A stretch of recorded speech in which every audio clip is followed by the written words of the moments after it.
ఎవరినో ఒకరిని అడ్డు పెట్టుకొని బీసీ రిజర్వేషన్లను బజాపా అడ్డుకోవాలనుకుంటే తెలంగాణ ప్రజలు ఆ పార్టీని రాష్ట్రంలో తుడిచిపెట్టేస్తారు.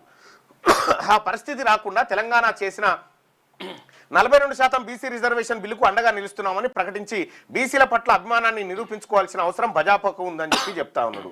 దొంగది కాదు దొడ్లకు రాదన్నట్టుగా ఫస్ట్ దొంగతనం చేసిందే మనం. బీసీల డాటా దాచిపెట్టి బీసీలకు సంబంధించినటువంటి లెక్కలు తారుమారు చేసినటువంటి మనం బీసీల అభిమానాన్ని మీరు ఏ పార్టీ అభిమానాన్ని సూరుగన్నారు? బీసీలది. తెలంగాణ రాష్ట్ర ప్రజలు, మరి ముఖ్యంగా ఈ దేశంలో ఉన్నటువంటి బీసీలు, బాబాసాహెబ్ అంబేద్కర్ కాన్స్టిట్యూషన్ ఆఫ్ ఇండియాలో ఎస్సీ ఎస్టీలకు రిజర్వేషన్ అంశాన్ని కల్పించిండు. బీసీల రిజర్వేషన్ అంశం తర్వాత వచ్చేసి రాష్ట్రాల పరిధిలో వదిలిపెట్టారు. ఎన్నడన్నా కాంగ్రెస్ పార్టీ బీసీలకు రిజర్వేషన్ ఇచ్చిందా? రేవంత్ రెడ్డి గారు, ఈ చర్చకు నేను సిద్ధంగా ఉన్నా.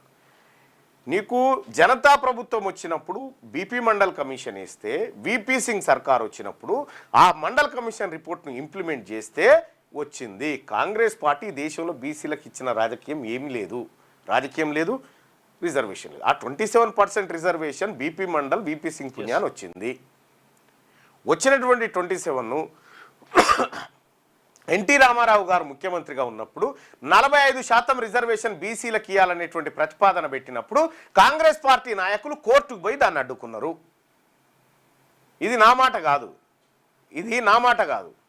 ద డెక్కన్ పాలిటిక్స్ అనేటువంటి బుక్లో దేవులపల్లి అమర్ గారు రాసినటువంటి పుస్తకంలో ఉన్నటువంటి మాట.